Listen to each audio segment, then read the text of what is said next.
부자는 경제신문을 읽는다. 오늘은 뉴스탁 유창희 대표와 함께합니다. 대표님 어서 오세요. 안녕하십니까? 네, 혹시 스팸 문자 받으셨어요? 저는 아직 그런 거 못 받아요. 다행이네요. 네, 오면 그런 거 이제 차단하시고 네. 클릭하지 마시고요. 알겠습니다. 네, 여러분도 참고하시고요. 오늘은 어떤 신문 눈에 tir까요? 함께 들여다보시죠. 첫 번째, SK 하이닉스 오늘 개장 직전에 실적이 발표됐죠. 4분기 영업이익 예상을 대폭 하회했습니다. 실망스러운 실적인데요. 시장의 불확실성이 커서 당분간 생산과 투자 전략을 신중하게 가지고 갈 것이다 라고 SK 하이닉스 측에서 컨퍼런스 콜을 통해서 발표하기도 했습니다. 지금 실적이 나오고 있네요. 매출액이 전년 같은 기간보다 30%가량 감소했고요. 영업이익은 무려 94.7%나 급감했습니다. 그리고 작년 한 해 동안의 매출액인데 33.3% 매출액 감소고요. 영업이익은 87% 급감세 포착이 됐습니다. 올해는 어떨까요? 메모리 반도체 수요 회복세로 인해서 상저 그러나 하고가 전망이 되고 있는 상황이고요. 주가는 오늘 외국계 순매도가 이어지고 있습니다만 상승세 시연하고 있죠. 일단 SK 하이닉스는 어떻게 평가하고 계십니까? 뭐 이번 실적은 어느 정도 예상된 만큼 나왔다 생각 좀 하고 있습니다. 사실은 4분기 그리고 그쵸. 올 1분기까지는 안 좋을 것이다라는 네. 평가가 있었잖아요. 네, 그래서 뭐 작년에 실적이 뭐 87% 엄청 감소했다는 소식이 나와도 뭐 이게 갑자기 나온 소식이 아니기 때문에 이미 계속해 누적된 부분들이 있었기 때문에 그렇게 뭐 영향을 끼칠 부분은 아니고요. 다만 이제 시장에서 조금 아쉬워한 부분은 뭐냐면 올해도 계속 감산 유지를 좀 하겠다라는 부분들이라는 것이죠. 그러니까 올해 엄청까지 아니겠습니다만 이제 좋아질 텐데 감산을 유지를 왜 하지? 그럼 생각했던 것만큼의 업황이 덜 좋아지는 게 아닌가라는 뭐 이런 뭐 부담감이 나올 수도 있는데 저는 뭐 단번에 좋아지는 것이 아니고 또 아주 좋아졌다는 게 확인된 것이 아닌 상황에서 무리하게 생산을 늘려가지고 가격을 낮출 필요는 없다고 생각을 좀 하고 있습니다. 그래서 감산을 유지한다는 건 현재 수준에서 흐름을 보면서 감산을 유지한다는 얘기는 언제든지 공급을 증가시킬 수 있다는 거거든요. 그렇기 때문에 그거에 대해서 너무 일희일비할 필요는 없고요. 다만 이제 지금 신종 코로나 사태가 이제 반도체 업황이라든지 세계 경기를 좀 약화시킨다라면 좀 우리가 좋아질 수 있는 부분들이 좀 뒤로 밀리거나 생각했던 것만큼 덜 좋아질 수 있는 부분들이 좀 있기 때문에 이러한 부분들에 대해서는 계속해서 좀 긴밀하게 체크를 하실 필요가 있고 또 이제 하이닉스가 감산은 유지하겠습니다만은 계속해서 기술력에 좀 초점을 맞추겠다. 그래서 예를 들어서 뭐 낸드 플래시 쪽도 뭐 96단인가요? 거기서 126단으로 좀 증가시키겠다는 부분들 그리고 뭐 반도체 D램 쪽으로도 좀 더 기술을 조금 더 증가시키는 쪽으로 올해 좀 주력을 하겠다고 하는 부분들에 대해서 좀 더 주목을 하시면서 바라보신다라면 뭐 하이닉스 뭐 최근에 IT 관련된 기업들 반도체 특히 삼성전자 하이닉스가 조정이 나왔습니다만 시장 조정 대비해서 본다라면 많은 조정은 아니에요. 오히려 뭐 이러한 흐름이 좀 더 이어진다라면 저는 뭐 계속해서 분할 매수 관점에서 바라보실 수 있지 않을까 생각하고 있습니다. 네, 긴 호흡에서 반도체 회복세 주목을 하셨고 오히려 떨어질 때 매수의 기회다라는 말씀 주셨는데 그럼 반도체 중에서 삼성전자와 SK 하이닉스 둘 중에 하나 지금 들어가자면 어떤 종목 볼 수 있을까요? 저는 반도체만 본다라면 예전에도 말씀드렸습니다만은 삼성전자보다 하이닉스가 좀 더 주가 탄력성은 높게 나올 수 있다 생각 좀 하고 있습니다. 예, 조정시 매수 관점은 SK 하이닉스 정리를 해보도록 하고요. 여기 밑에 나와 있는데요. 오늘 실망스러운 실적을 발표했음에도 주가가 상승하고 있는 또 다른 쪽이 바로 LG 디스플레이입니다. 작년에 적자 전환을 했습니다. 네. 그런데 오늘 주가가 한 2~3% 가량 개장 초에 급반등을 보이더라고요. 네. 이 종목은 어떻게 평가하세요? 뭐 LG 디스플레이가 작년에 상당히 힘들었었죠. 예. 뭐 LCD라든지 디스플레이 시장이 상당히 좋지 못했던 부분들이 있었는데 이제 그러한 부분들을 이제 올해 좀 작년에 좀 많이 털어내고 올해 좀 개선될 수 있는 부분들 특히 뭐 OLED 관련해 가지고 대형 OLED 시장은 LG 디스플레이가 상당히 선전하고 있습니다만은 중소형 OLED 시장에서 이렇다 할 성과를 못 보여줬는데 올해는 그러한 부분들에 대해서 좀 벗어날 수 있다는 기대감들이 나온다라면 조금 반등세는 나올 가능성이 있다. 다만 이게 이제 추세적인 반등이 이어지기보다는 당연히 납폭과대에 따른 좀 반등도 좀 있는 것이기 때문에 추세가 어떻게 변화되는지 여부는 좀 더 지켜보시면서 단기적으로는 트레이딩 관점에서 접근하시는 게 좀 더 낫지 않을까 생각하고 있습니다. 예, 상승폭이 더 늘어났네요. 지금 4.7%의 강세인데 매매하는 관점, 트레이딩 관점 확인을 해봅니다. 자, LG 디스플레이까지 들여다봤고요. 다음 기사 보실까요? 간밤 뉴욕 시장에서 방어주 그리고 금융주들이 좀 선전하는 움직임이 포착됐는데요. 우리 시장도 오늘 마찬가지일까요? 증권사 보도록 하겠습니다. 특히 실적이 뒷받침되고 있다라는 헤드입니다. 줄줄이 역대 최고의 실적을 올리고 있는 상황이고요. 지금 발표한 기업 중에서 미래에셋대우나 NH투자증권, 삼성증권, 메리츠종금증권, 대형증권사가 작년 한 해 동안 사상 최대 실적을 달성했습니다. 뿐만 아니라 이 현대차 증권 같이 중소형 쪽에서도 사상 최고 실적 포착이 되고 있고요. 커버리지도 이번에 생각보다 양호했고 IB 부분 등에서도 성과가 두드러진 것으로 나타났습니다. 대체 투자 같은 부동산 쪽에서 좋았다고 해요.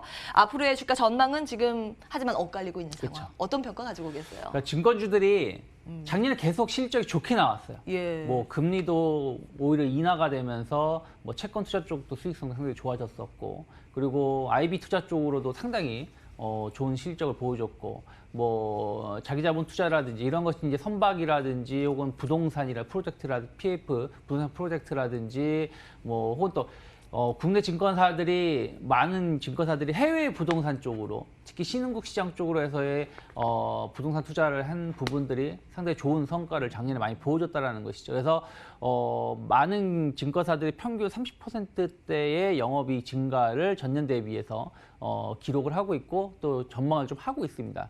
그리고 뭐 키움증권 같은 경우는 브로커리 영업도 상당히 좋게 나오는 부분들이 있었는데 뭐 주가만 본다라면은 계속 뭐 저점 부근에서 이렇다 할 모습을 보여주지 못하고 있죠. 작년에도 많은 증권사들 보면은 그냥 박스권이에요. 하단 상단이 정해진 상황에서 증시가 안 좋을 때는 하단까지 조정이 나오고 좋을 때는 또 반등이 상단까지만 반등이 나오는 모습을 좀 기록하는 걸 보여줬는데 어찌됐든 증권사들은 주가가 증시의 연관성에서 크지 않겠습니까? 근데 작년 1년 동안 증시가 계속해서 조정이 나왔었던 한 해였기 때문에 증권사들 주가 역시 마찬가지로 좋기가 힘들었다 생각 좀 하고 있고 올해도 일단은 1월 달은 좋았습니다만 1월 말부터 지금까지는 어쨌든 그 신종 코로나 바이러스 때문에 지금 증시에 조정이 나오고 있기 때문에 같이 해서 조정이 나오고 있다. 그래서 저는 증권사의 매수는 매매 관점은 일단은 증시가 어떻게 좀 안정권에 접어드느냐가 중요하다 생각 좀 하고 있습니다. 그래서 지금보다는 한 다음 주까지의 흐름을 좀 지켜보면서 증시가 좀 안정화가 될 것 같다. 어느 정도 현재 가격대가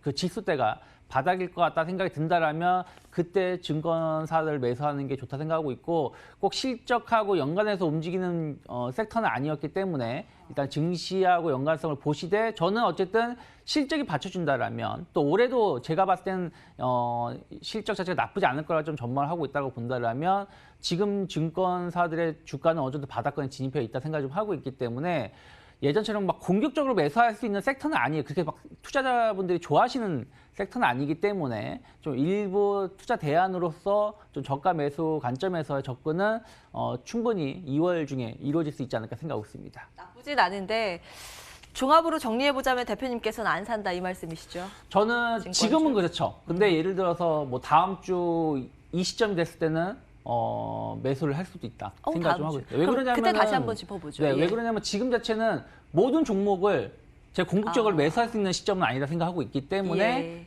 현재 상황에서는 매수가 좀 부담되지만 실적만 본다면 언제든지 매수를 할 수 있다 생각하고 있습니다. 사실은 내 실적과 따로국밥, 그러니까 네. 시장 지수의 영향도 크다라는 내용 꼭 염두에 두셔야겠습니다. 증권사 들여다봤고요. 어닝 시즌이다 보니 실적에 대해서 계속 짚어볼 수밖에 없는데요. 깜짝 실적 예고되는 기업들 어디가 있을까요? 먼저 미국 쪽에서는요. 애플, 테슬라 얼마나 잘 나왔어요. 주가 신고가고 아마존도 정말 놀라운 실적을 발표했습니다. 그러면서 시간 외거래에서 지금 10% 가량의 급등 양상, 이것도 사상 최고가 달리고 있는 상황인데요.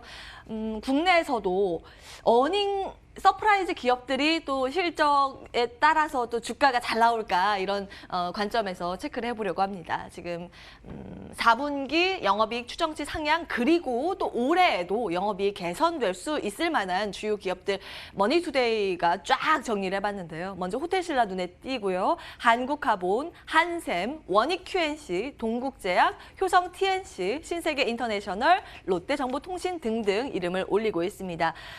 사실은 근데 호텔신라 같이 오늘 중국 소비주 같은 경우에는 최근 주가 흐름이 어려웠는데 이번 돌발 변수를 넘기면 한중 관계 회복 수혜가 예상된다라는 분석 올라오고 있고요. 한국화분 같은 경우에는 올해 LNG 본행제의 매출이요 83% 늘어나지 않을까라는 네. 그런 분석도 오고 있습니다. 어떤 부분에 포커스 맞추고 계세요? 뭐 호텔신라 같은 경우는 좋았죠. 중국 소비주 예. 전체적으로 좋았다가 신종 코로나 바이러스 때문에 좀 조정이 나오고 있다라면 뭐 지금 당장 뭐 앞으로 실적이 얼마 좋아진다라고는 예상을 하고 있지만 지금 당장 투자 심리는 좋지 못할 수밖에 없다 생각을 좀 하고 있습니다. 그래서 뭐 지금 당장 매수하기 힘들겠습니다만 어쨌든 실적이 받쳐진다라면 아까 뭐 증권주 말씀드린 것처럼 추가적인 하락이 나온다라면 충분히 매수 관점에서 볼 수가 있고 단기 목표가는 일단 10만 원 정도 놓고 대응하시면 좋고요. 오, 한국화본 같은 경우는 뭐 처음에 낚싯대로 이 회사가 시작을 하는 업체죠. 그러다가 이제 LNG, 본행제 쪽으로 해가지고의 상당히 매출이 높게 나오고 있습니다. LNG선 수주가 상당히 저조했던 예전에 2016년, 15년 이때도 흑자를 유지했었고 지금은 LNG 수주가 계속해서 올해 특히 갈목할 정도의 성장을 좀 예상을 좀 하고 있다라면 특히 한국화본, 현대중공업 쪽에 매출 비중이 높기 때문에 상당히 좋은 실적이 좀 예상을 해볼 수 있다 생각을 좀 하고 있고요. 거기다가 앞으로 신성장 산업, 탄소 섬유 쪽으로 해가지고 수익성이 좋아지고 있는 거 본다라면 전 한국화본 충분히 올해 매출 증가, 수익성 증가 이루어질 수 있다 생각을 좀 하고 있고요. 추가적으로 주가도 충분히 상승세를 보여줄 수 있다 생각을 좀 하고 있고요. 그리고 뭐 한샘 같은 경우도 저는 뭐 리모델링이라든지 혹은 뭐 또 이사철 수요도 계속해서 발생하고 있는 거 본다라면 안정적인 실적 전망으로 주가는 긍정적 역할을 할 수 있다 생각 좀 하고 있습니다. 그래서 이들 기업이 최근 조정세가 나오고 있는 상황에서 충분히 가격적인 메리트가 있고요. 그리고 뭐 여기에 좀 언급은 안 되어 있습니다만 아까 아마존 말씀하신 것처럼 국내 그 PG 기업들, 전자결제 관련된 기업들 실적 상당히 긍정적으로 예상을 좀 하고 있어요. 오늘도 보면은 NH 한국사이버결제라든지 뭐 이런 기업들 주가 상승이 좋게 나오고 있는데 저는 뭐 충분히 고점 갱신 이루어질 수 있다 생각을 좀 하고 있고요. 뭐 SKC라든지 뭐 카카오 같은 기업들도 안정적인 주가 상승은 실적이 아직 발표를 안 하고 있기 때문에 실적 발표가 이루어진다라면 더 긍정적 역할을 할 수 있지 않을까 생각하고 있습니다. 예.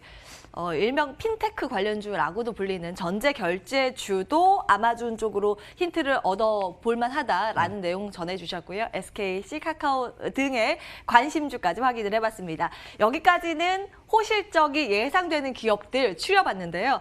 이제 정말 실적 잘 나온 기업 마지막으로 들여다보도록 하겠습니다. 바로 오스템 임플란트인데요. 지난해 매출이 역대 최대를 기록했습니다. 국내에서 의료기 업체 중에서는 매출 5천억 돌파한 건 처음입니다. 지금 실적이 나오고 있네요. 지난해 4분기 매출액은 1% 늘었는데 영업이익은 그 전년 같은 기간보다 무려 152%나 급증했습니다. 1년 연간으로만 따져봤을 때도 38.5%의 성장세 기록을 했는데요. 5년 연속 두 자릿수 성장세 포착이 됐고 해외 시장 매출 호조와 신규 사업의 성공세에 주목이 되고 있습니다. 오스템 임플란트와 함께 같은 동종 업체이죠. 디오도 오늘 동반 상승세인데 어떤 평가 가지고 계세요?